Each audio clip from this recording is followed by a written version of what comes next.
himself getting passed by multiple cars, as I mentioned earlier on, so knew off in a very precarious situation, but he often finds himself in these places. He doesn't qualify as well as he races. Up front they are getting with Lee Aberdeen and Luca Varani not very far apart at all here, but I just want to see how Alistair Haig deals with Marcello Kessler coming around the old hairpin.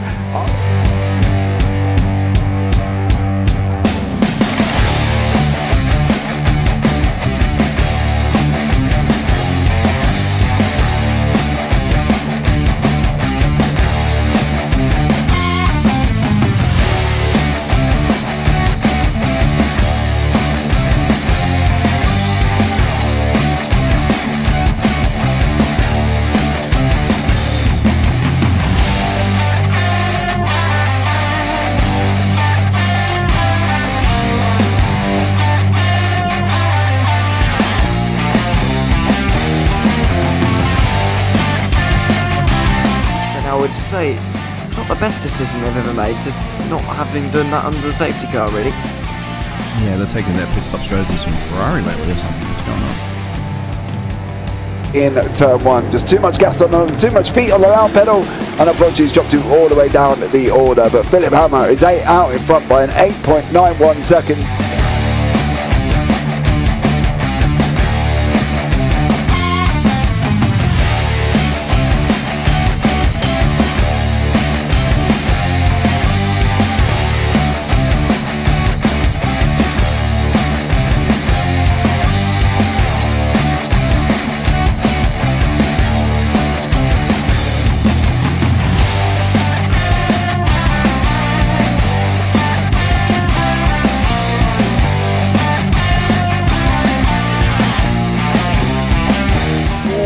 Dan Michael is a wall there, sir. And definitely doesn't want to be hitting that earlier on as well.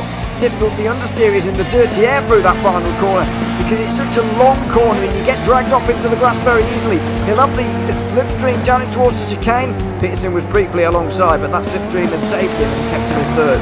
Yeah, Varani now lost a little bit of time to Aberdeen, about half a second. Peterson is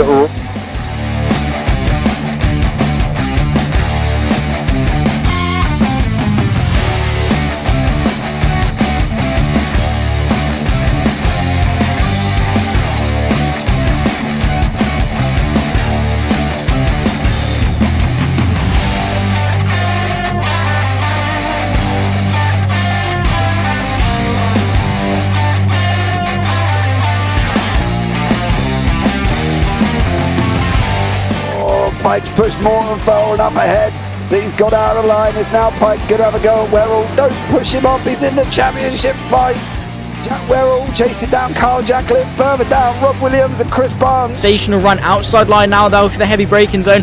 Around the outside goes the Audi R8. Look how much Miller's come back into play. Exactly. Miller's still such up. He's left on second and change. All of a sudden Miller's back in play.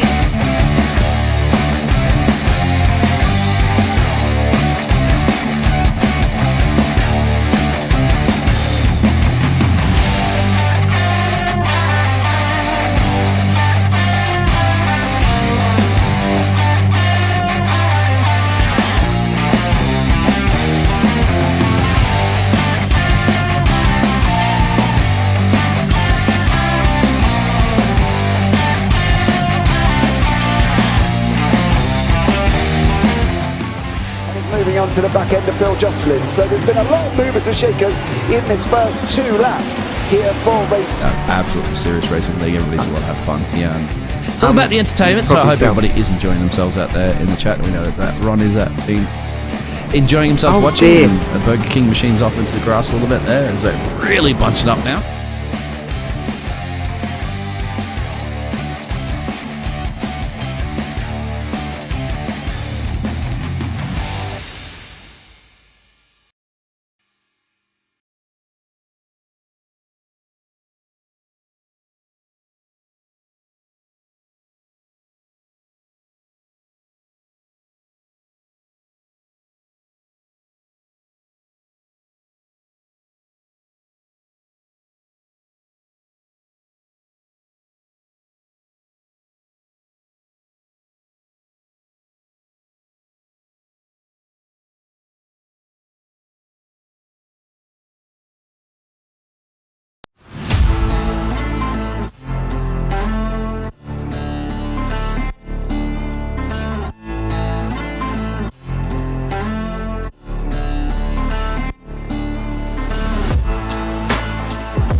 coming down to the side. He had it. He's going to get it. He's on the outside line though, going into the fastest corner on the circuit. Surely this can't work. Dominic Ligner has got a sensational run outside line now though for the heavy braking zone. Around the outside goes the Audi R8. Look how much Miller's caught back into play. Exactly. Miller's still such trouble. He's not on second and change. All of a sudden, Miller's back in play. Can Barry do it? Big Barry's going to do it. Big Barry!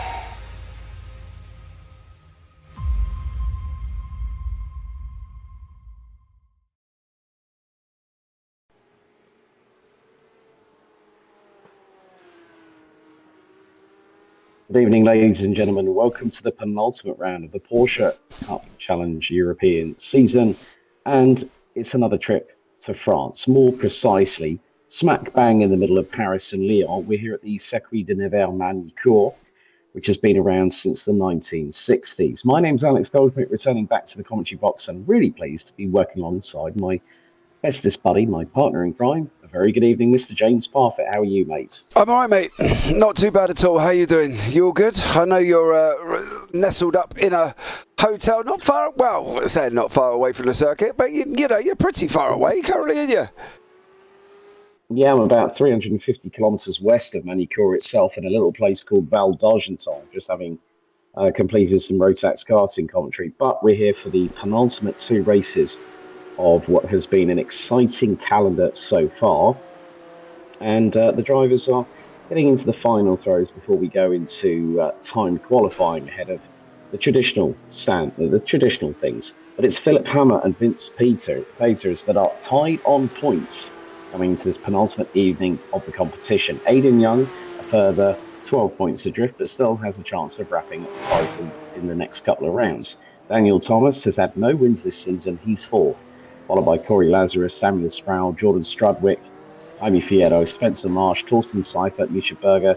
Danny Hugendorn has had some starts of luck this season. He's either had good luck or he's had really, really bad luck. He's ahead of Salvatore Guarienzo, Niklas Mulder, Emil Koopmans, Igor Kos, Bruno Heinrich, and Lee Holmes, rounding out the overall championship standings. Coming into the AM classification, it's still nip and tuck. Niall Killen leading by 33 points ahead of Alexander Wilford. Noah Vence rounds out the top three, with Kenny Eckert and Alexander Redhead rounding out the top five. The latter two tied on points. Following that up with the likes of Holger Neifert, Stephen Eckenrud. You also got Michael Boone, Bjorn Ritter, Glenn Humberstone, Byron DeBello, Adam Morrow, Christian Hagevald, Nicholas Yelloff, Alistair Hatcher, Ivan Bremer, Michael McLeod, and Mark Oliver. Those are the championship standings for the AM classification. But this particular circuit measures just over 4.4 kilometres in length. It's hosted the French Grand Prix from 1991 to 2008. It's also hosted the GT World Challenge, the World Touring Car Championship, the International GT Open, the FIA GT, and GP2 between 2005 and 2008. But qualifying now getting underway, just 8 minutes we've got here, James. I think this is going to be an exciting one, but this circuit's a bit of Marmite, isn't it? We were having this before we went on air, didn't we? Yeah, we did. I don't like it. I've got to be honest. It's not my favourite circuit. I don't feel that I can't see. I think that's the problem, Alex, right? Is I can't see what the ideal cars are to run here.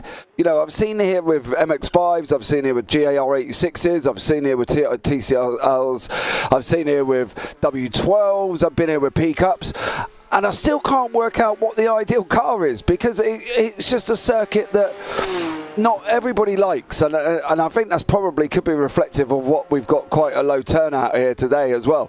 But I just can't get it. I don't understand it, to be honest. I'm not sure what cars would be best here. You know, W12s I think is a little bit extreme. Maybe P-Cups and TCRs might be ideal. MX-5 is a little bit long for me. I'm a prefer of a short tracker for MX-5s and GR86s. So maybe the P-Cups and the TCRs are ideal, but I'm going to find out how the P-Cups go tonight. But yeah, it's not. I'm not a lover. Not a lover. What about yourself? I'm a bit undecided about it. I'm going to sit a little bit on the fence of it. I mean, there's some nice like long straight bits where you can really stretch out the lace on these flat six-boxer engines, you know, producing over 500 brake horsepower. But then you've also got a little bit of slight, and I mean this with the greatest respect to the circuit, the slightest amount of technicality, and especially going through turns 16 and 17, which is in the Leaflet complex, or heading onto the start-finish straight, and then you've got the Grand Cours, as they call it, going through into turn 1. That's going to be an opportune place to actually get some overtaking done. And then you look at the back straight through from Estoril, turn 3, then you've got turn 4 at Gulf, which is basically not a turn, it's a kink in the straightaway. And you head down to Adelaide, which is a tight right, have a hairpin. But it seems like it's a bit more of a point and squirt circuit, if you know what I'm saying. Yeah, I do. I get what you mean, and this is why we're here at Adelaide now with Torsten Sievert before we start this run round, and this is where we talk about numbers of the circuits, and us as commentators can't get sometimes the numbers of the circuit. As you say, Gulf isn't really a turn. It confuses me how people can put a kink in a track and say, right, that's going to be turn 4. It definitely is not. We're going around the 180 degrees now before we start going up around turn 10 and 11 here as well.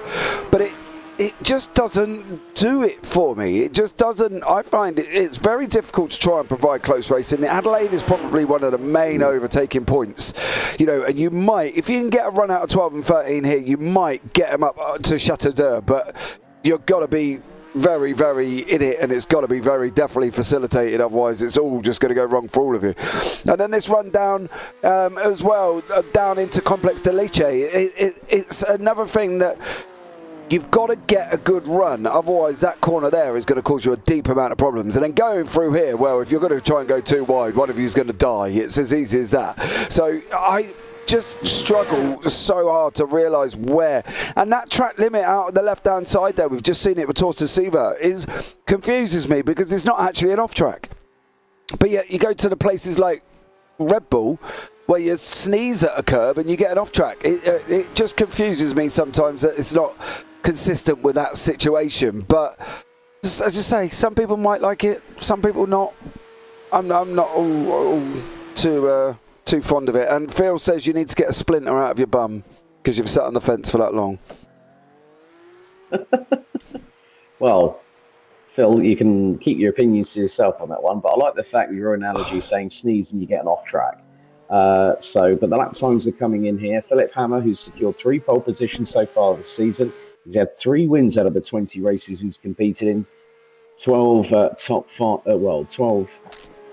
podiums, 16 top 5s.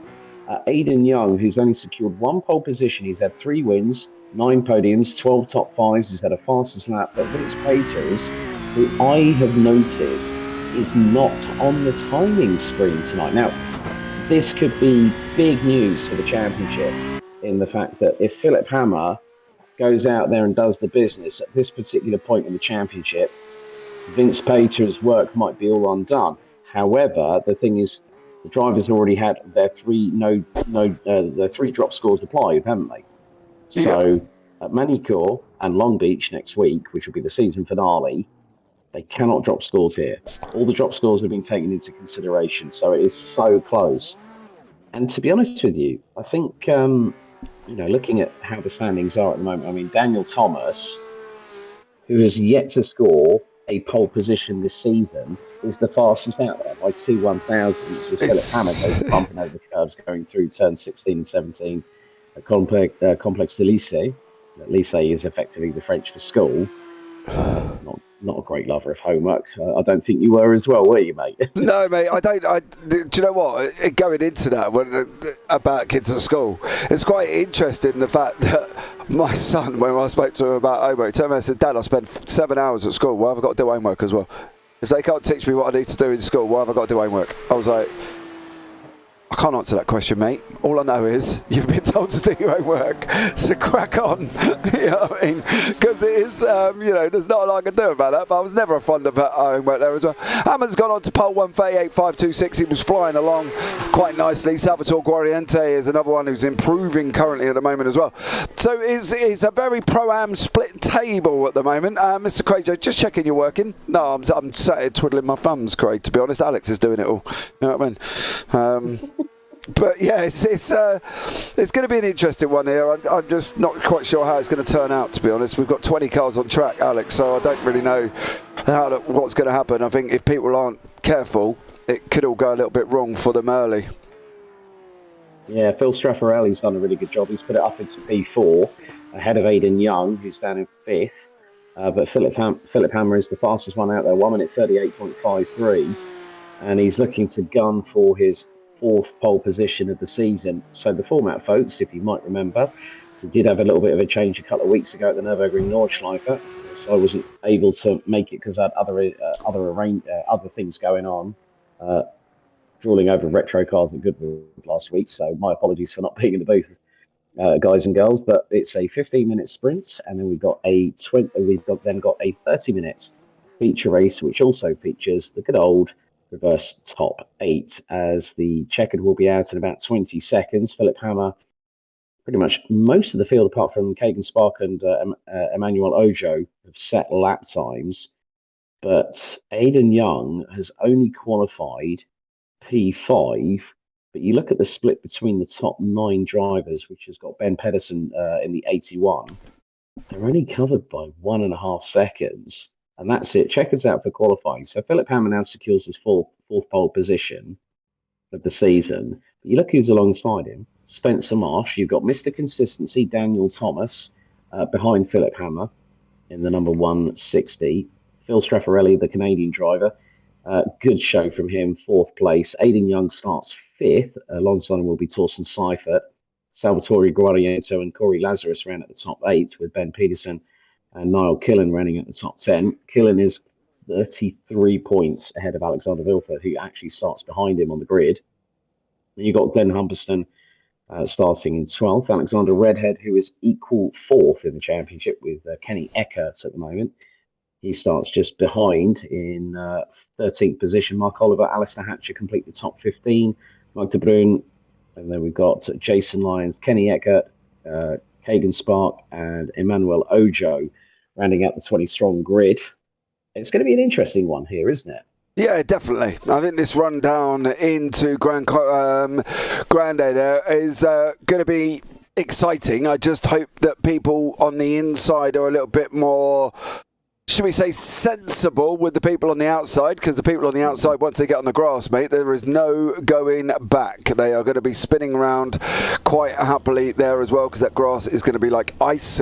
It's just going to be impossible. So they've got to be a little bit sensible to get through that first section. I think if you can get the run down into Adelaide and you've made it cleanly down today, you can crack on and have an opportunity. But other than that, I think it's going to be tough. I can't really see where these guys are going to be throwing up overtakes. But as we've seen before, never say never. It could be anywhere, to be honest. Couldn't it? Depends if somebody makes a mistake or not.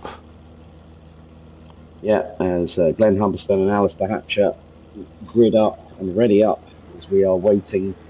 The red lights are going to be starting to ignite, so no Kagan Spark, no Emmanuel Ojo making it onto the server in time. The 5 lights go on, and they go out. A lot of wheel spin from around row 3, as Aidan Young has an absolute mare of a start, as Philip Hammer leads the field into Grand Cours for the first time. Now into the slight kink at turn number 2. Torsten Seifert battling away with Corey Lazarus, and Lazarus has had a brilliant start. He's made up 3 places on the opening corner. Well, that was off the start. Aidan Young finds himself down 4 positions into 9th place. They hurtle over through Golf and head towards the hard right-hand hairpin here at Adelaide. It's going to be hard on the brakes all the way down the gearbox. Oh! There's a bit of a moment there. That was a big moment. Alexander Vilfort involved in that one, along with Niall Killen, I believe. Yeah. Exactly how you want the start to go, is it? Especially on the first lap. It's always going to be a like the touch paper moment there going into turn 5 at Adelaide. And yeah, Alexander Vilfort and Niall Killen not exactly having the best run of form at the moment. No, you see it here. Watch Wilford come in. He just went in far too hot than is really needed to, and literally just he gets the tap from behind. He ends up into Killen. Killen ends up into Young. Young ends up into the car in front of there as well, and then everybody else is just bunched up like a accordion behind him, to be honest. So it was all a little bit scrappy. I think there was Ben Pedersen involved in that one as well. So unfortunately, one mistake from the car at the back there. got this horrible funny feeling it may have been Mark Oliver, or no, the 964 in front, which was Alistair Hatcher, possibly could have been involved in that one as well. But it was not good in an ideal situation. That's affected Niall Killen, Ben Pedersen, Aidan Young, Mark Oliver, Glenn Humblestone, Alexander Redhead, Kenny Eckert and Mark De Bruin were all involved in that one. Aidan Young, Alexander Vilfort, Ben Pedersen in the pit lane as we speak, as Alistair Hatcher makes his way through to Glencore at turn number 1. A bit further back, we've got Mark Oliver, who's just lost out a position. That's to Kenny. I think that's Niall Killen, who's just gone through. He's gone with the traditional Porsche livery. But Philip Hammer is expanding the lead of just under 9/10 of a second. I think you were right there, because you can see behind Niall Killen, Mark Oliver's right front is absolutely stowed in and upright. Yeah, I got a funny feeling. Oh, he's done it again. Mark Oliver needs to kind of take a breather a minute. I've got this funny feeling, and just settle down here, because obviously it was the initial, I think he was part of the initial contact at the beginning that caused that issue, and unfortunately for him, he's just it just caused a massive bunch of incidents in front of that, and it wasn't an ideal situation. But Torsten Sievert and Glenn Humblestone's sitting off there on the side of the track currently at the moment. Sievert is still managing to run, but he has had a little bit of an incident as he's tackling away with Guariento here as well. But yeah, Mark Oliver still trying to go at it with Niall Killen, but he kind of looked like he may have started off that whole process. Just want to make a check on that and make sure it actually was him, but it's otherwise I'll get a message later saying I didn't start it. But yeah, I've got this funny feeling he may come in. No, yeah, this is his teammate in front there. Look, on the left-hand side. Ooh. On the left-hand side, was that De Bruin? No, it wasn't De Bruin. Was that Hatcher? Or was it possibly Redhead? No, it may have been Hatcher. You know, you may be right there. It may have been Hatcher kicked this all off. No, he's too far back. It's the one in there in the bottom left. I can't quite see who that is either. Possibly Alexander Redhead might be involved. I mean, because there are two cars that run the same livery, aren't there? Yeah, it's difficult to see, but but one of them kicked it off, and it all caused a little bit of a ta-ta-ta, should we say, as well behind them. Or considering we're in France, it's ooh la la. Well, or one of them. Either one, to be honest, Alex. It doesn't matter which one. Yeah. It caused a problem, should we say, for a lot of people. Yeah, it did. But Philip Hammer now has a 1.5 second lead over Spencer Marsh. Daniel Thomas is looking good to hopefully secure his 6th podium of the season so far. He has been Mr. Consistency all year long, yet to pick up a victory this year. He's either been in the mix or he's just fallen outside the mark. Vince Pater is the most winningest driver this season so far. 7 wins, 11 podiums, 13 top 5s, 3 pole positions, 9 fastest laps, and that was off the 16 races. So that's going to basically mean that if he turns up at the season finale, Corey Lazarus has just had a bit of an off track. He's dropped down the order.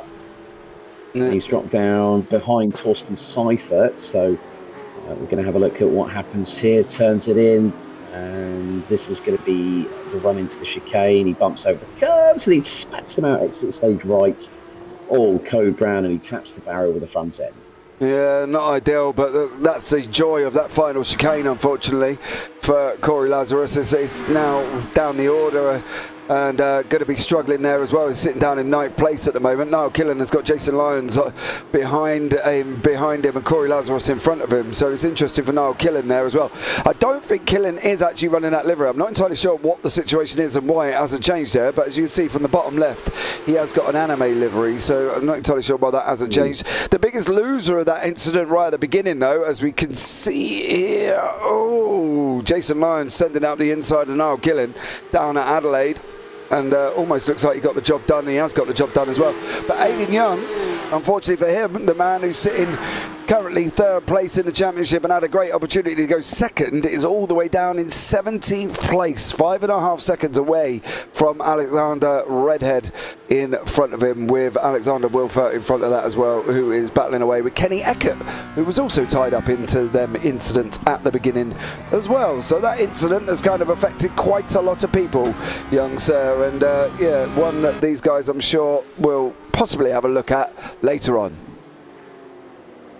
Yeah, that's really sort of not sort of scuppered Aidan Young's chances at the championship title, because if he was going to be ahead of Philip Hammer in both races, then it might have swung a little bit more in his favour going to the Long Beach finale in a week's time, around 12 on June 4th, as Phil Straffarelli's just had an off track, and I think he's just dropped, has he dropped just behind, yeah, he's dropped about a second behind, or 1.7 seconds behind Salvatore Guariento in the battle for fourth position. And there is Phil. He's got Torsten Seifert to his immediate right-hand side. He's just gone through. That's a change for fifth place. They're heading into Adelaide. Phil Straffarelli trying to keep it pinned around the outside of the hairpin. Can he get the over-under done? He doesn't quite get the run coming out of the corner because he went a little bit too wide. And so that means that Torsten Seifert has just completed the move, but Straffarelli's right on his back bumper as they're heading through into Nürburgring at turn 7 and 8. Big curve on the approach into turn 7, and then into the left-hand hairpin here at 180. Oh, slight right kink at turn 10. Glenn Humberstone has just gone round there. With Kenny Eckert's also had a moment. Alexander Wilfert has had a moment as well. This track is definitely spitting out people here as well. But that Glenn Humberstone livery, same as Mark Oliver. Could have been the Glenn Humberstone who might have kicked off all that little palaver that we couldn't actually figure out who may have started it all. I've got a funny feeling Glenn may be one of them individuals that could have possibly started all that off as well, with Mark Oliver tucked up right behind him here as well. But, you know, it's one of them things. Mark De Bruyn is currently sitting second in the AMS with Jason Lyons behind him, with Niall Killen in third place behind that. Killen, to be honest though, Alex, really, from his point of view, he hasn't got to go out and push, has he? He's got a massive lead in the AMS currently at the moment, and he can just sit back and sort of take it as it is. You know, he's got a 33-point gap back to Alexander Wilfert, who is all the way down in 16th place. So from his point of view, he's still sitting pretty at the moment for Niall Killen. He's just got to try and keep it where it is, really. Yeah, 5-place differential between the two, with Niall Killen looking to extend his lead after these two races here at Magny Cours. And there we have Niall Killen, who's actually closing back in a little bit on Jason Lyons, who was actually quicker by just over a tenth on the previous tour. And the time is fast running out. Philip Hammer, though, is the only driver to go below 1 minute 39 on the circuit so far. 1 minute 38.97. He's now expanded his gap over Spencer Marsh to just 3.2 seconds. Daniel Thomas just set a personal best and is hunting Spencer Marsh down for that second place. Just wondering, there was contact. There was contact. I've got a funny feeling here between Mark Oliver and Glenn Humberstone. And there were obviously teammates from the 88 Tech racing team, but I've got this funny feeling. Oh, okay. Boys, calm down.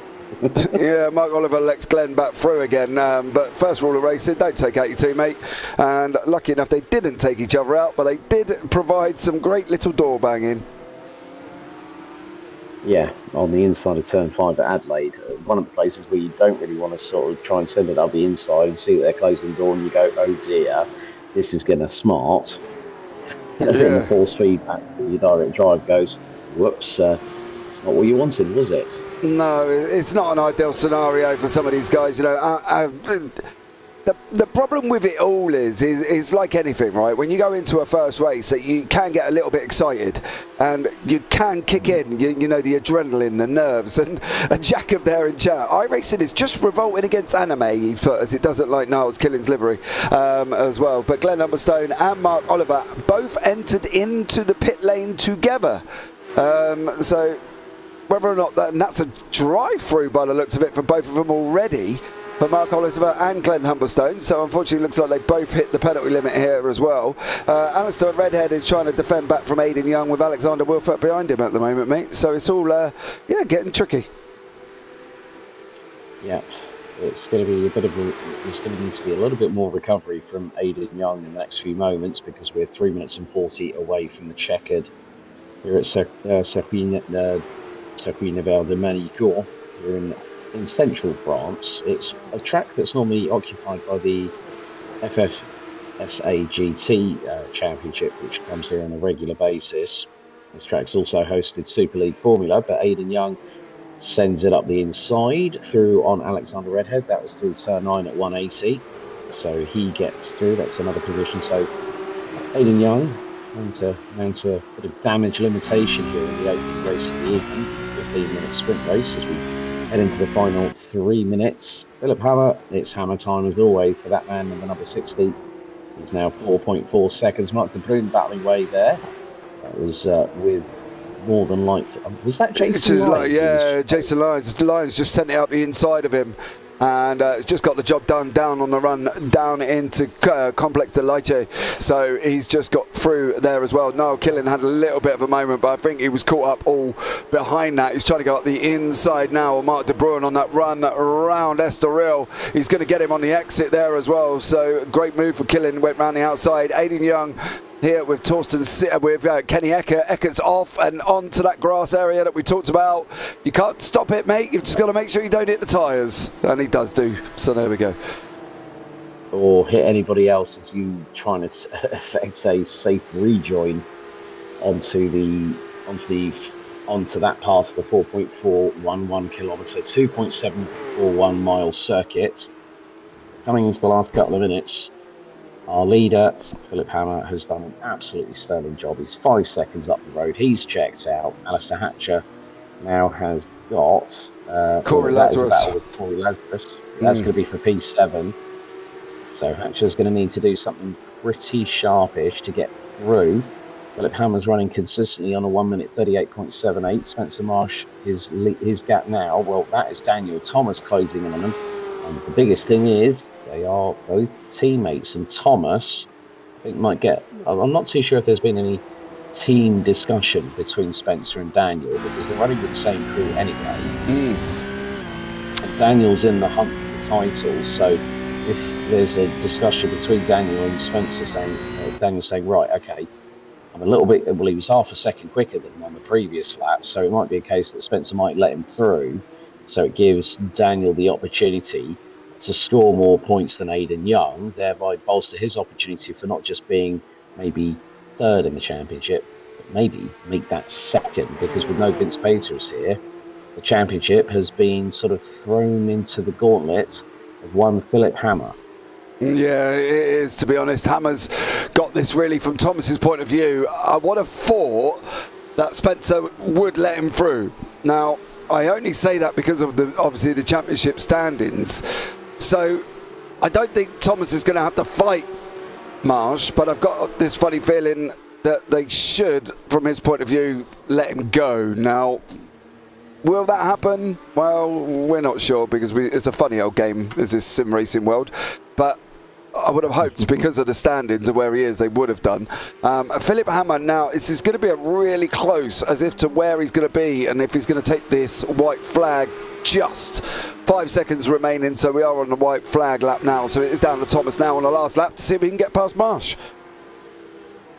Yeah, just under 4 kilometres for the race leader to complete before we tick off the box with our penultimate sprint race of the 4th season of the PCUP, the Porsche Cup Europe Challenge here at Magny Cours in France. You're watching the official JPB Broadcasting stream. I hope you're all enjoying the lovely new countdown intro that we've provided for you all to have a look at, rather than a static screen.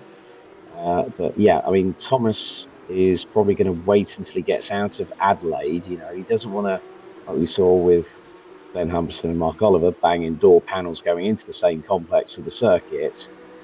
You'll want to see that these drivers will, you know, if the move's going to happen, it's going to happen sooner. But Daniel Thomas just literally pointed it on ski mode going through turn 7, didn't he, at the Nürburgring complex? Yeah, I think it's just a case of maybe he'll settle for third, but if Marsh does the gentlemanly thing and lets him through, that's going to give him all the motivation to battle alongside Philip Hammer, because they'll be on the back row of the top 8 when it comes to the reverse grid for the feature. Yeah, if he's going to let him through, though, it needs to be down this straight, because doing it around them last final complex corners is going to be tough. But I don't know if he is, which seems very bizarre, that they wouldn't try and push him forward. Jason Lyons and Niall Killen have just come together as well, unless all of a sudden he's going to hit the brakes, but it is going to be that man, Philip Hammer, taking the checkered flag, and he didn't. Yep, and it's 7.1 seconds that he wins by at the end of 10 laps of this 4.4 kilometre circuit. Daniel Thomas finishing behind teammate Spencer Marsh, number 34, taking a podium again overall. Salvatore Guariento and Torsten Seifert ran at the top 5. Phil Straffarelli takes 6th ahead of Corey Lazarus. Alistair Hatcher, Mark de Bruyn and Jason Lyons will complete the top 10 as Hatcher crosses the line. Mark de Bruyn will follow shortly in the number 52, making up 7 positions. So Hatcher, de Bruyn, Lyons all made up 7 places in that race. Niall Killen this time around has not taken an class win, but still gets steady points in 11th position. Aidan Young recovers to finish back in 12th place ahead of Alexander Vilfert. So Vilfert now will probably be, well, Vilfert will be quite happy because of the fact that Niall Killen only finished 2 places in front of him at the end of it all. Kenny Eckert takes 14th ahead of Alexander Redhead. We're just waiting for the last of our competitors to cross the line. Glenn Humberston's crossed the line, and Mark Oliver.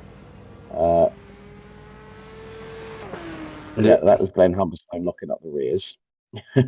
But you know what? I mean, okay, we had a little bit of argy-bargy in the first few minutes of the race. Well, let's say the first 60 seconds, James. But we did see some really nice moves.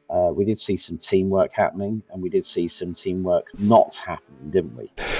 Yeah, the thing is, with the Marsh Thomas situation, from that point of view, it might have been easier for Marsh to let him go. So that teamwork didn't happen, right? Yeah. Glenn Humberstone, Mark Oliver, we saw how that happened, and that teamwork didn't happen either. So it's a little bit tricky here to really weigh up what the best side of it was. But yeah, there's the Heat 1 results, Alex.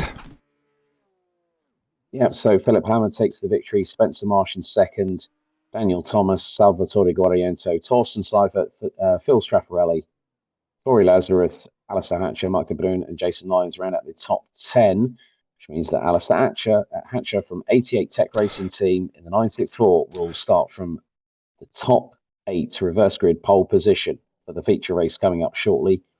Then we'll have Niall Killen, Aidan Young starting 12th. If he managed to get it into 8th, he would have been on pole for this feature. We could have given him the opportunity, a chance of maybe a 4th race victory, which Philip Hammer now has in his pocket. And you've got the likes of Alexander Vilfert, Kenny Eckert, Alexander Redhead, Glenn Humberston, and Mark Oliver rounding out the drivers that finished. Ben Pedersen, unfortunately, retiring with 3 laps still to go. But yeah, I think, you know, we're now going to see a different dynamic because of the fact that Thomas finished a couple of places behind Hammer. Vince Pater is not having competed in this round. That's cost him the championship, I think. So Daniel Thomas now is probably going to be, along with Aidan Young, the closest competitor to Philip Hammer. But you try and put the fighters on the reigning, defending champion, who knows that all he needs to do is get within the top 3, and he'll have one hand on that trophy for the Porsche Cup Challenge Europe. Yeah, he looks too strong. I've got to be honest. He looks exceptionally strong now. But there's the grid for race 2, young sir. Alistair Hatcher will start on the top 8 reverse grid pole position for the 30-minute feature race here at Magny Cours. He'll be joined by Corey Lazarus on the front row, Phil Straffarelli, Torsten Seifert on row number 2. Salvatore Guariento and Daniel Thomas ran at row 3 with Spencer Marsh and Philip Hammer completing the top 8. Mark de Bruyn and Jason Lyons ran at the top 10, followed by Niall Killen and Aidan Young. That's row 6. Row 7, it's Alexander Vilfert and Kenny Eckert, with Alexander Redhead running at the top 15, followed by 2-1-2 from 88 Tech Racing Team, Glenn Humberstone, Mark Oliver and Ben Pedersen running at the top 18. Hagen Spark and Emmanuel Ojo did not make it to the starting grid last time. They look like it's not going to happen again as the 18 cars are lined up on the grid at this 4.411 kilometre circuit. The lights now start to ignite, and once all 5 lights go out, we will be racing for the feature race. 30 minutes.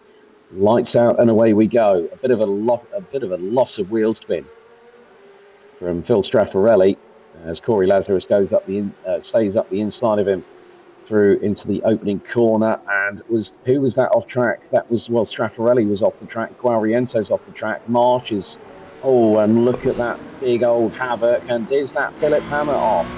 That is. Philip Hammer's all the way down at the back end of the field. Number 60.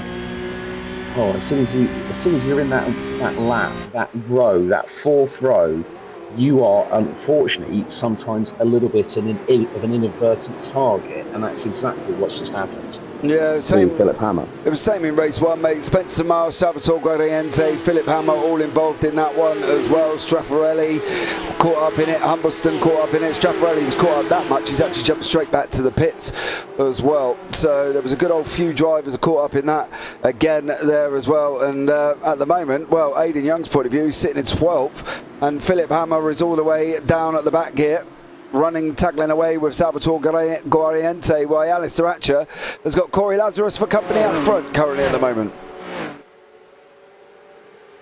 This is going to be music to the ears of Daniel Thomas, who rounds out the top 3 at the moment as things stand. So he'll have, now he started on 6th position, so he's made up 3 places already. Ben Pedersen is up 12 positions from stone dead last to 6th.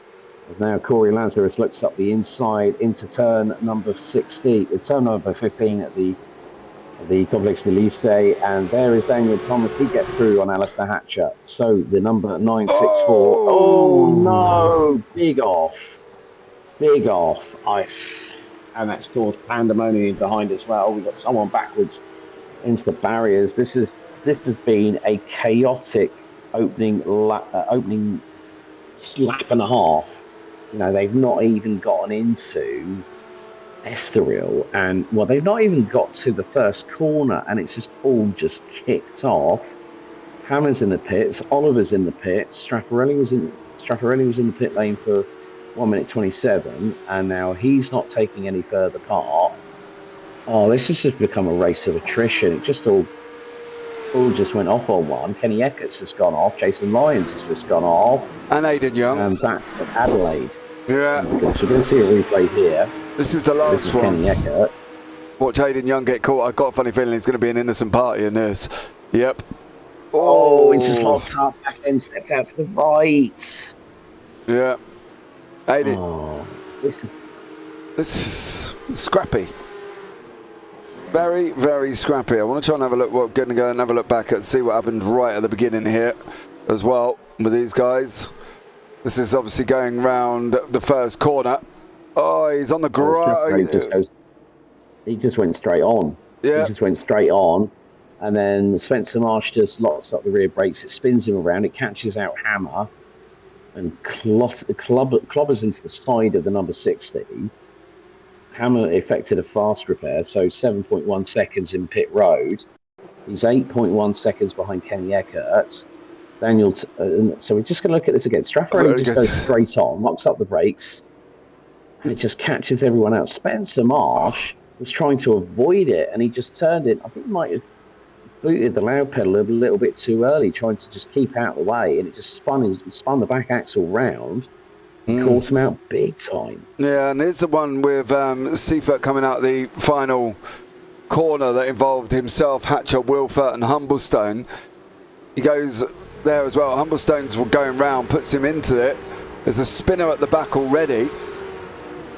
Humblestone goes round at the same time, and it's all getting a little bit messy, should we say, because Wilfert's round at the same time. Hatcher's there as well. Yeah, not an ideal start to this whole scenario. 3 incidents that have affected a lot of drivers, and now we've got Mark Oliver, who's also on a solo, done himself no good either. So unfortunately for him, it's going bad to worse here as well, as he locks up and goes round completely on his own. So he's in the pits, Straffarelli's in the pits, and Spencer Marsh is still going in 7th place with Alexander Redhead behind him.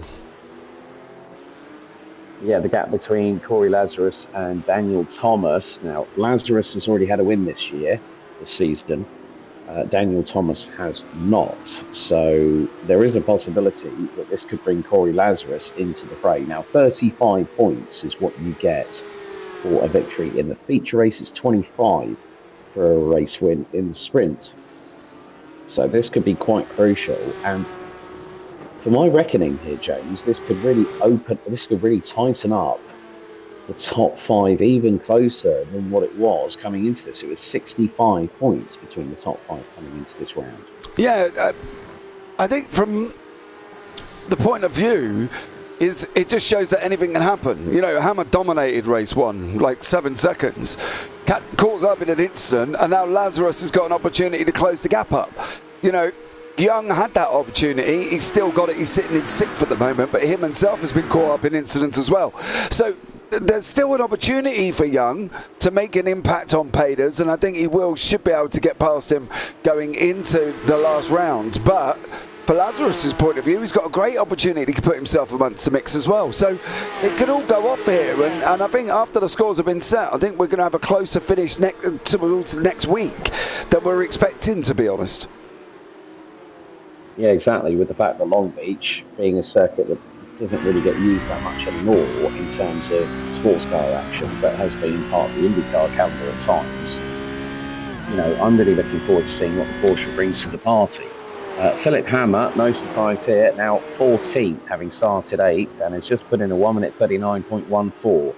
And there is still quite a lot of this race to go. So from that perspective, it says to me, Hammer time is going to be coming thick and fast in the next few minutes. Oh, it may be, mate, but he's got about a 2.5 second gap to Glenn Humberstone. And at the moment, in regards to lap time, obviously last time out Humberstone did a 1:52, but got himself up in some incidents, and Hammer did a 1:39. It's going to be a difficult one for him. If you're looking at the gaps to see how far he's got 9 seconds to Wilfert to get up to 11th place, and in the middle of that you've got Torsten Seifert as well. So he's looking like he could get up to 11th if he can start clearing people like Aidan Young has just done with Mark de Bruin here and taken 5th place. So Young's really eating into his scores. It's going to be tough for Hammer, mate. I'm not going to lie. I'll be surprised how far. If he can get to 11th, he would have had a good race. But it's looking mightily difficult that he will. Yeah, and it's all going to come down to the wire next week. You know, that's what we wanted in a championship. That's what we all want in a championship, James, isn't it? You want the championship to go right down to the wire, whether it's the penultimate race or the final race of the season. It decides it all. And we've had so many chops and changes with regards to race winners. We've had double race winners this season. We've had single race winners this season. We've had a lot of talent that, you know, we could have seen if Nicolas Nalda was able to commit to the full championship. Then I think we could have seen another German driver very much in the mix.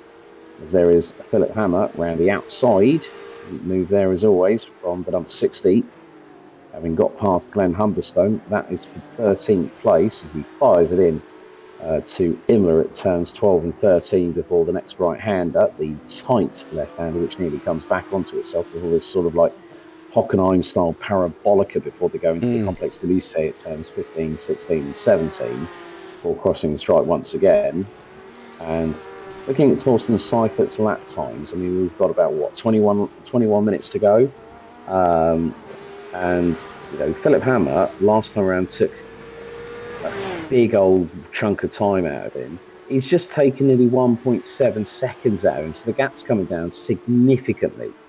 And one of the things that you and I both have, we both know in this championship, do not say the words, you can't do it to Philip Hammer because he'll prove you wrong.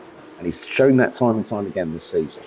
Yeah, I think that's the thing. Whenever you say to somebody you can't, they normally do. But it's now 5-6 seconds. He's got 20 minutes remaining. As I say, Alexander Wilfert should be the target you know, from Wilfert to Lyons, you've got 8 seconds. I think Lyons is a little bit too far up the road currently at the moment. You know, there's 15 seconds he's got to try and make up between himself and Lyons in 10th. I know he's fast, but he ain't Harry Potter here, mate. He can't go forward in time and really make himself a difference. So he's going to struggle on that one, I think, getting up to Lyons. But for now, Redhead is battling with Lyons, which might bring the gap down in favour of Hammer, because it's like anything, when you start fighting, you know, you lose time in general. So hopefully he might be able to pull some back time. Well, to be fair, they are still fighting. You know, it's going to be a difficult one. I don't think he's going to get Lyons in 10th. He might get Seifert in 11th if he's lucky, but I think Lyons is just too far up the road. Got to be honest. It's 14.5 seconds to this man in 10th place. So, yeah, tough ask. Well, considering the fact that, looking at the lap times, as Jason Lyons has just done a 1 minute 41.94, Philip Hammer 1 minute 39.45. The sensing and pending jaw's been burning through my eardrums right about now, because that gap is coming down significantly. You know, he's taking at least a second out of the two in front, and he's doing it calmly. He's got 4.3 seconds to catch up to Torsten Seifert, and whilst that's happening, the gap between Torsten Seifert and Jason Lyons, who's closing on Alexander Redhead that we're seeing on our screens at the moment, this is a battle that's separated by about half a second. Yeah. If these two keep battling, as Lyons sends it up the inside, that was a nice little move there, but he's got a little bit wide. Redhead's going to try and come back at him through into the next right-hander, and they're still nearly interlocking body panels. I can't say interlocking wheels because that'll relate to karting or single seaters. Lyons, you know, again, he's just giving Redhead enough space, so they're. And this is a really nice. This is what I really do like sometimes, that you see these really nice, clean battles where they're both giving each other enough racing room and enough racing respect. But whilst that is happening, Torsten Seifert has dropped off the back of Alexander Redhead to the tune of about 9 seconds. Kenny Eckert's been in the pits nearly for 2 minutes, but Philip Hammer is closing in. He's less than 2 seconds behind Torsten Seifert, so there is a change due to come in, as Ben Pedersen has just ended up in the pit lane for some strange reason. What on earth happened here? We're going to have a look at a replay here. So he's come through the sweeper here at Estoril, I believe. Lost the back end. It's swapped ends on itself. He's done a 360. I think Ben might need to check his underwear after that one. Yeah, he's not in VR in that one, because that would have been full dizziness, full vertigo. So there we go. He would have spun round there, and it would have been on a very fast roundabout at a park, I'm not going to lie, because he was just going round and round on that one. Kenny Eckert's had a moment as well, unfortunately. He's still. I'm hoping that's not coming out the pit lane, because if that is, it is coming out the pit lane. Oh, Kenny Eckert. Oh, no. Not coming out the pit lane, so you've only just got it. He's only just got into the pits. It is. Oh, maybe he's locked up. Locked up. I'm wondering though, looking at that, whether or not he was actually fixed there, mate, because he looked like he may have been. So he's full bean in it at the moment. Oh, then it starts sliding.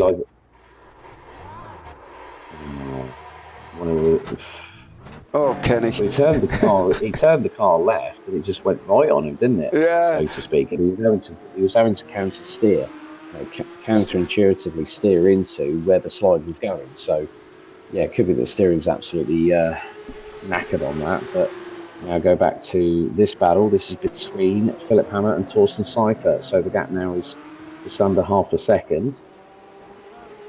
This is the battle for 10th on the road after Ben Pedersen's unfortunate demise ending up into the pit lane, and Ben is not taking any further parts. So whether he's had a disconnect or something that's taken him out of it can sometimes happen. You can have an iRacing game crash, you can have a disconnect from the server or a computer issue, or might even be, like I say, a DC, a disconnect. So if his internet has pinged and gone straight down, then it's taken him straight on a return to garage. Philip Hammer now manages to slingshot his way past Torsten Seifert, and now the work is going to start to begin, because there's just over half the race to go, 15 and a half minutes. His next target is 8.6 seconds up the road. Alexander Redhead for 9th. Oh no. Oh dear. No, not Daniel Thomas. Not Daniel Thomas. Oh, he launched it up into the air and he spun the thing around. Oh my goodness. He went full Danny Kvyat on, full Vitaly Petrov on that one, didn't he? Not ideal. And then Mark de Bruin does something not far behind him either, unfortunately. Whether or not near enough here as well. I might have to have a look and see what Mark de Bruin did, but he didn't do it calmly, whatever it was. Through the final chicane. Oh no, he's not through the final chicane. He's coming around a left-hander, isn't it? And then he just goes off through 180. Yeah, that was 180 at turn 9. Yeah. Oh, he lost the back end. Yeah. Steps out. He's just giving it the beans too much. And left hand is just going to aggressively attack every single part of this circuit. He's just taken 1.1 seconds out of Alexander Redhead on that last tour. So we've got about 14 minutes and change still to go on the timer. He's got 8 seconds, though. He's got 8 seconds. 8 seconds, 14 minutes. It's going to be tight. Close. Very, very close indeed. But I think I'm gonna err on the side. I'm not gonna err on the side of caution. I'm gonna go full Billy Big Berries into this one. Is the fact that Torsten Seifert might have an opportunity. Jason Lyons has gone off. Yeah, he's going to get... Jason Lyons has gone off. He's going to get him. Yeah, he's got him. He got Lyons, but now it's whether or not he's going to get Redhead 7 seconds up the road. Redhead's going to be, obviously, the arm against the mighty pro, should we say. So it's going to be tough for him, but 8 seconds is not impossible when he pulled out 1.1 out of him on the last lap. There's Redhead at the top part of your screen there. I don't know why I'm pointing at it, because you can't obviously see me pointing at it. So it's really quite irrelevant now I'm pointing at the car at the top of the screen, but that's where you need to be looking. Spencer Marsh and Salvatore Guariente close together in 5th and 6th. Point. No one can see it happening. Yeah. Oh dear. Sorry if the camera on, guys. Yeah, you're not supposed to tell people that. I'm sitting there pointing at the screen, nobody can see. But let's see how it gets on. You were telling people before I even got into it. Yeah, I know, but I did actually point at the top of the screen there to point out where Redhead was, and obviously, nobody can see me pointing. So there we go. But we'll see how it gets on at the moment, see the gap. We'll keep an eye on the gap. It's down to just below 6 seconds currently at the moment. Yeah, we've got a good battle here. This is Spencer Marsh versus Salvatore Guariento. This is for 5th place on the road. And Niall Killen, he must be licking his chops right about now, because he's up 7 positions up to P4. Guariento was thinking of an opportunity to go through on the inside of Adelaide at turn 5, but thought better of it and held back, and is just going to wait for his opportunity. Get this though, Philip Hammer is now 5 seconds behind Alexander Redhead. He is just absolutely tore into that gap as if it was standing still.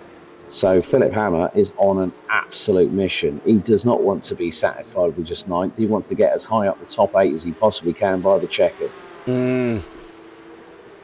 It's got to be his target, mate. It's got to be his target. Redhead has got to be his target. I thought he might have got top 10 with Lyons. Lyons obviously didn't help himself. When you spin a car, it definitely is not going to help you. But Redhead, 6 seconds in 11 minutes.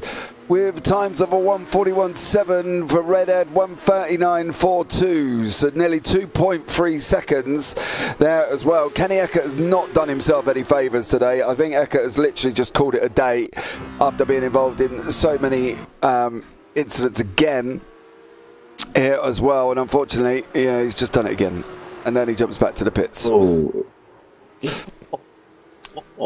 Biff and the Porsche is done. Yeah, poor old Kenny Eckert. Job done for him this evening. He's like, nope, giving up on race 2 now. I've gone round more times than a kid at a roundabout, so definitely not going to be doing it anymore. Yeah, especially if it's not keen for plenty of concrete cows to prove.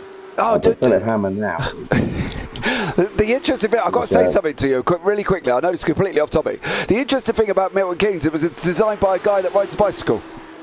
So there we go. There you go. Sorry, guys, but I know it's irrelevant. Well, we're getting into some really interesting racing here, because that was a move. That was the 210 of Salvatore Guariento firing it up the inside on Spencer Marsh. That was going through turn 5 at Adelaide. They're now going through into the Nürburgring complex at 10 and, 11 and, they're getting towards Imola now. Well, that's 180, sorry, my apologies there. So they went through Nürburgring, turn 7 and 8, through turn 9. They're going to go through into the next part of the complex, through this very, very fast and twisty infield section. Philip Hammer, in the meantime, is less than 2 seconds behind Alexander Redhead. And if he gets past him, then there's, I think, Redhead is probably going to be the be all or end all target for Philip Hammer, because eight still gives you significantly good points in the feature race, as opposed to sort of putting you on the back foot in the sprint race, doesn't it? Yeah, exactly. And at the end of the day, points are points, and Hammer needs all the points he can take. It's close at the top, as we know with Vince Peters. Peters is not here. Aidan Young's ahead of him as well, so he's got to try and get as many points as he can. Whether or not he's going to get Redhead, well, Redhead is literally there. You can see it on screen. That's Hammer behind him. There's that wonderful line of not an off track somehow that I can't quite comprehend with either, but he's going to get Redhead here very shortly, I would have thought. It's not a matter of if he'll get him, it's just when, really. But whether or not he can go up to De Bruyne in 7th, well, he's proving me wrong, so I'm going to sit here and say never, to be honest, on that one. Well said there, Mr. Parfitt. Well said. Thank you. Now the move does happen up the inside into what will be Adelaide at turn 5, as Philip Hammer now recovers his way up to 8th position, and just to think he was right at the tail end Charlie, or toward the end of the tail end Charlie of the field, after the opening lap 2, and everything just went completely south at a track that I think a lot of the drivers, might be either sitting on the fence, so hopefully they won't have splinters in their backsides when they made their mind up about the circuit. It's all right. I do or I don't like it. And the more fascinating thing about this is that Philip Hammer has done this whilst having done a fast repair pit stop. He was in the box for 7.1 seconds, and he's come firing back like we always expect from Mr. Hammer Time himself.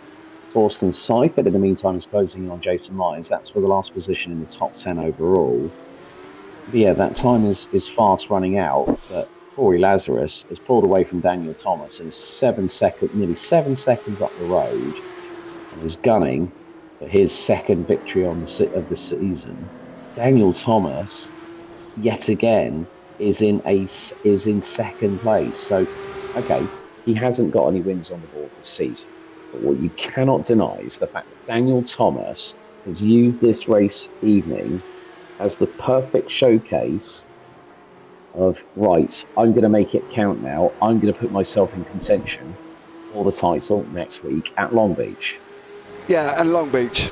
That's all I'm going to say. You have no faith in Redhead. Well, he's just gone past him, VJ. I'm not really sure what you want me to say about that. He just overtook him.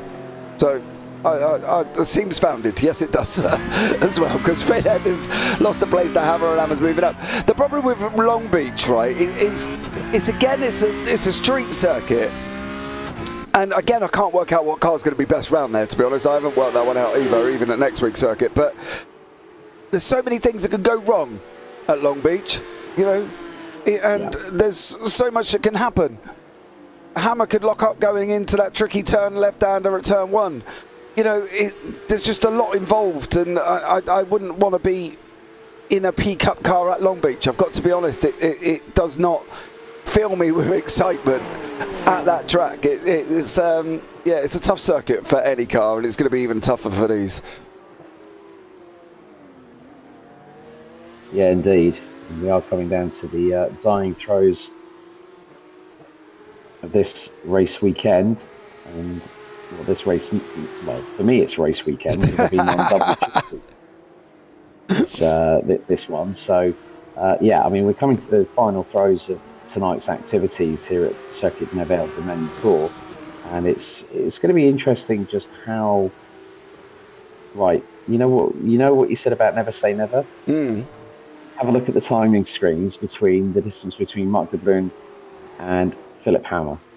Yeah, there's Mark de Bruyne, there's Philip Hammer. It's currently 2.6 seconds, 5 minutes remaining. Last lap time 1:42 dead for Mark de Bruyne, 1:39.1 for Hammer. So we pulled out a chunk of time over him. He's only going to have about 3 more laps if he's lucky to try and get onto the back of him.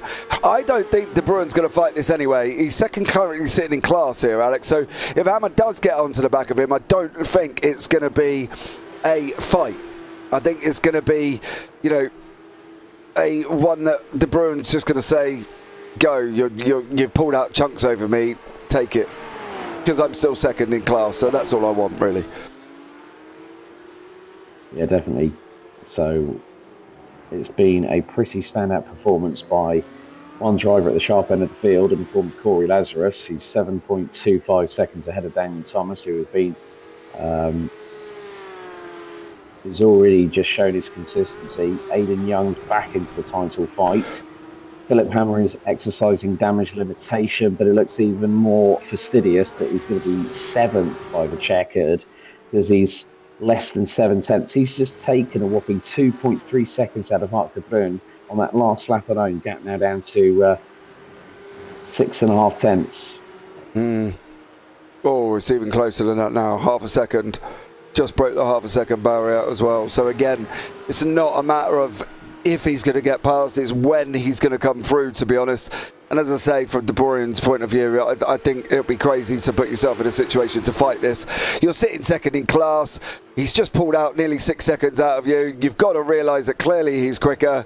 So put the effort in, maybe, but I wouldn't overly put yourself deep into a corner if you don't need to, because he's going to come through. It's just how you go about letting him through, and I think that's one of the things that, from De Bruyn's point of view, he's got to be thinking sensibly. You know, sometimes risk and reward. Is it worth risking it to reward something? And let him through. Just let him go, De Bruyn. There you go. He pulls over. Yeah. Hammers through. Yeah, round the outside. Yeah. As I like to call it, as I like to call it, JP, round the outside, doing a bit of an M&M. Yeah, there's no need to fight that, mate. From De Bruyn's point of view, he literally did the right thing. You've got a fast approaching Philip Hammer, and if you watched your relative and see it come down from 7 seconds down to half a second within about 3 laps, it's kind of like, well, yeah, no, you go, see you later, because otherwise I'm just going to jeopardise my second place, and he ain't going to want that.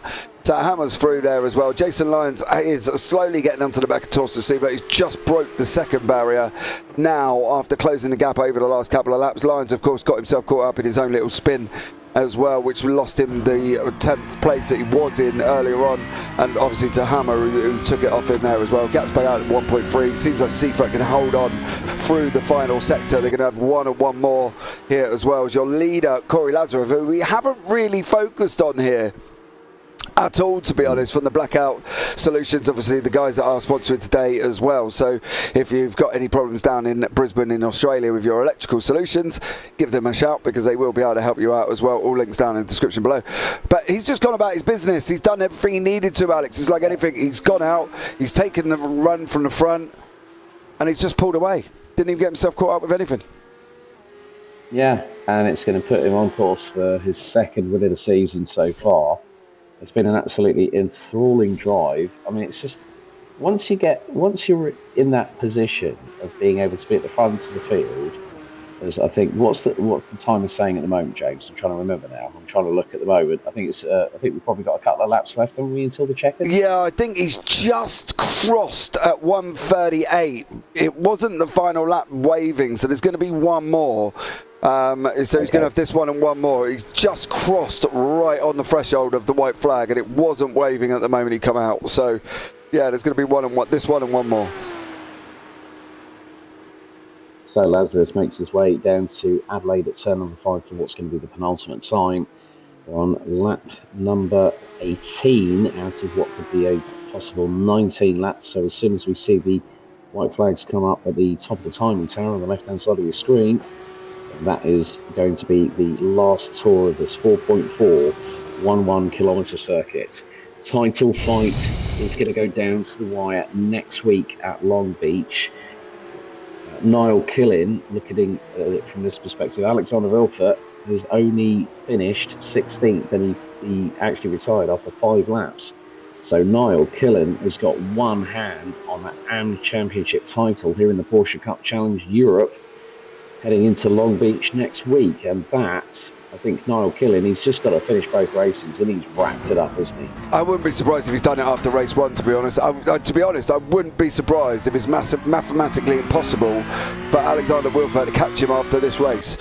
I'll keep an eye on the scores during the week and see how they come up, but I've got the funny feeling he's possibly going to pull out a massive old chunk of gap on him here, and it's going to be tough for Wilford. I think Wilford might have to settle for second place. So we are on the final lap of the race with Niall Killen sitting in 4th currently at the moment, just heading around the complex d'Elite. So before he goes through, and he's going to come across, and you see Barney on the left hand side waving frantically. There he is. Didn't take a night off tonight, did Barney?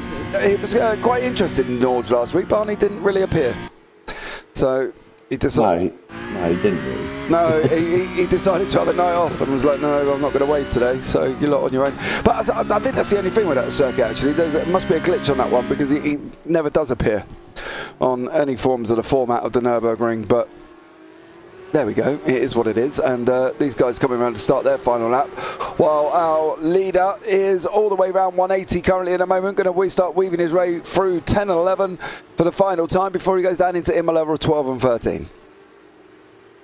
So tonight, Philip Hammer wins the sprint race, but drama precedes that in race number 2 of the feature race here at Circuit Nivelle de Magny Cours, smack right bang in the middle between Paris and Lyon, here, well, in central France. And from my general location, I'm 345 k's west of this, right close to the western coast of France in its entirety.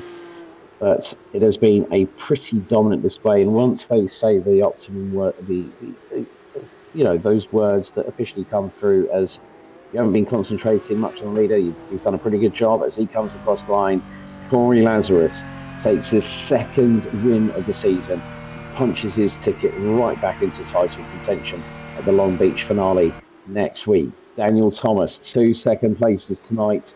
It's damage limitation in race 1. For Aidan Young, but the 427 now back in the fray once again. He's going to finish in 4th place, 3rd place ahead of Niall Killen, who takes an AM-class win. I think pretty much might have wrapped up the title with that performance here tonight at Magny Cours. Salvatore Guariento, Spencer Marsh ran at the top 6. Philip Hammer comes fighting back after a lap 2 incident to finish in 7th. Mark de Bruyn, Alexander Redhead and Torsten Seifert will complete the top 10. There is Redhead coming out of the Complex d'Elysée chicane. Jason Lyons will take 11th position as we wait for the last couple of runners to make their way through.